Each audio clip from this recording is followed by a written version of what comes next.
all day. What's up, guys? Welcome to the channel. I made a video a little while back about how I was done selling on Mercari, and as a reseller, for the most part, I am. But I still use Mercari as a buying app, and I buy a lot of stuff on there to resell on other platforms, as well as I found that I actually kind of reversed course on using it as a seller, because I've started using it specifically to sell sports cards, and it's been pretty good.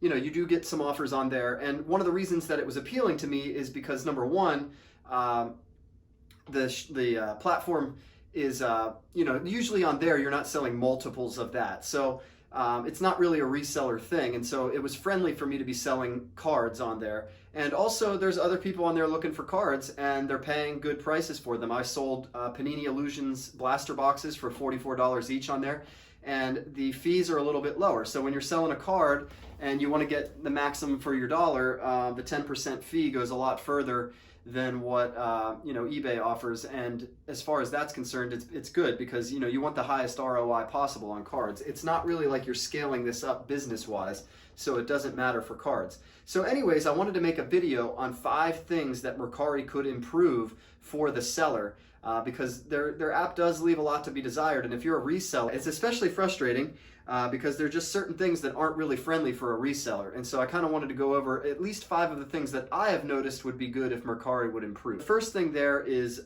listing multiple units. Like I said before, cards isn't that, but you know, I in my head at least think that these platforms rely on resellers pretty heavily, because you know, if you're not a reseller and you're using Mercari or eBay, you're probably just a casual seller, and so they're probably not generating a lot of their revenue off of those sellers.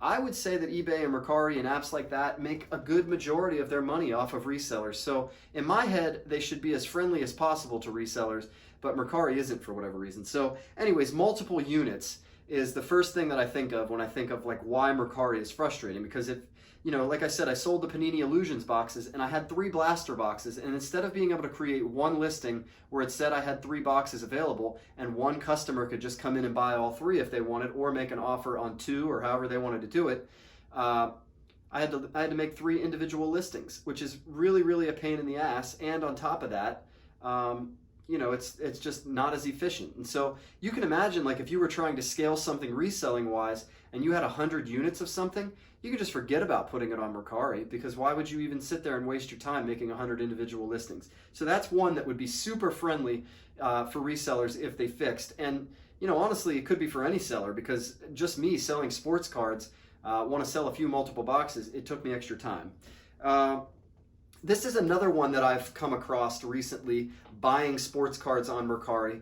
And so if you're buying stuff to flip, and we want to have a generally good community where we can see who the good sellers are, so that we don't waste our time and money, and especially on time sensitive things like sports cards, because like we don't know that a seller is gonna cancel. And so my next thing is, we should be able to leave negative feedback on cancellations by the seller, or when the seller doesn't ship. So the situation that I was in recently was, I've been hyping up this Sixto Sanchez guy since before he started. And that's documented. And so I went on there and bought a Sixto Sanchez autograph before his big blow up start where he had 10 strikeouts. So it was the day before that, or even the day of, just before he had started the game.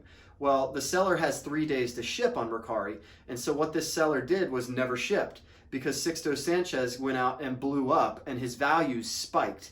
And so this seller knows that if he just never ships, eventually the buyer will try to cancel the order. And then when the buyer tries to cancel the order, the seller can just accept the cancellation, and it's of no you know, negative impact to the seller's account. And I think that's terrible, because then I went back and looked and noticed that this same seller had been canceling orders all the time on people. So if you were smart enough to like anticipate somebody getting good, this guy just backs out of the deal then when they do get good. And in the meantime, I'm waiting a week. So I gave this guy a whole week to decide whether he was going to ship the product or not.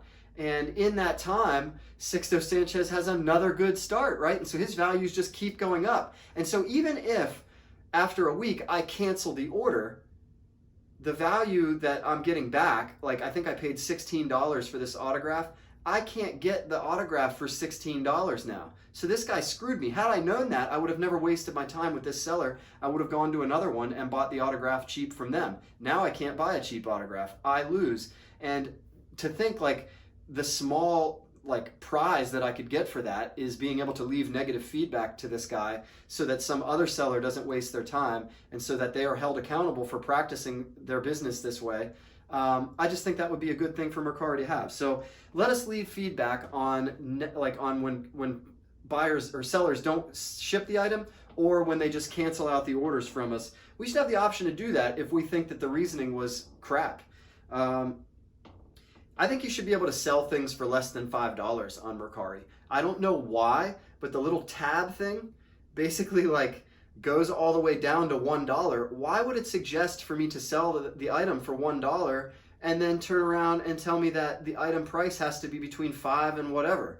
So basically, I can't sell something for below $5, and I just don't understand it. And why do you have your system set up there to allow me to look at like potentially pricing it below that price and then not allowing me to do it? I just don't get it.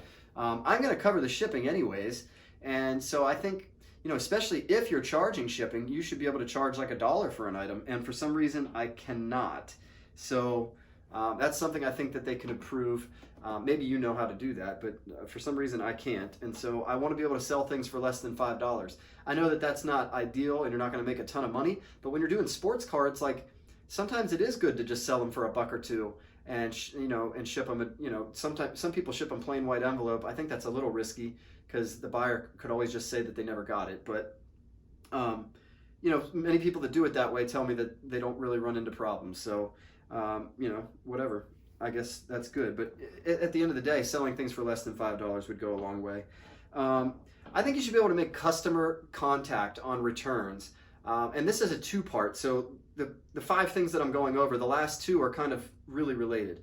But you can't, like, once a customer decides to return your item, you lose all like receipt of that sale. Even like you can't even go back and look at that sale and see what the item was. You can't contact the seller and ask them, or the buyer, and ask them questions about what's going on, what was wrong with the item. Can I fix this for you? Can I offer a partial refund? All of those things would be like spin-off or parts of this that I think that they could fix. And so I think customer contact on returns, if you could just get in touch with the customer and talk to them about what's going on, maybe there's an easier solution than returning the item. So I think that would be good.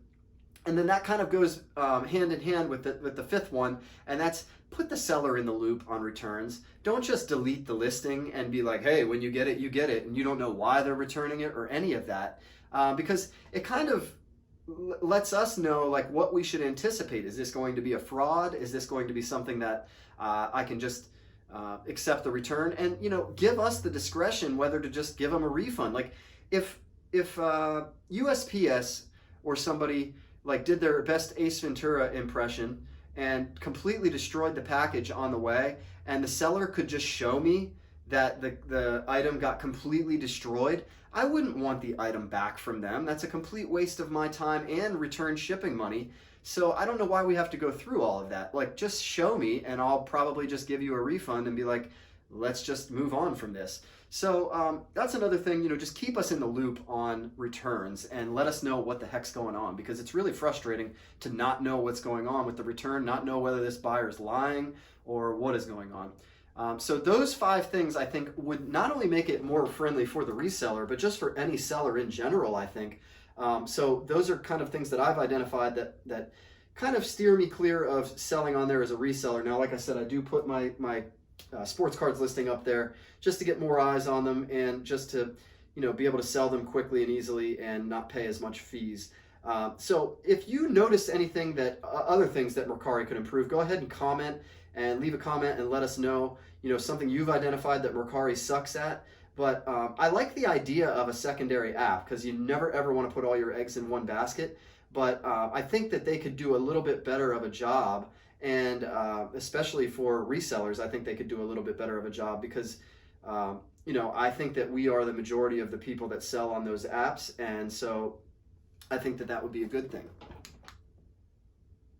If you like this content, go ahead and like the video or share it with a friend. If you want to see more content like this, go ahead and subscribe to the page, because I'm always talking the flip life, whether it be selling on multiple platforms, reselling, arbitrage, thrift arbitrage, retail arbitrage, sports cards, or the stock market. I'm always talking about things that you can buy for one price and sell for a higher price. But in the meantime, keep on flipping.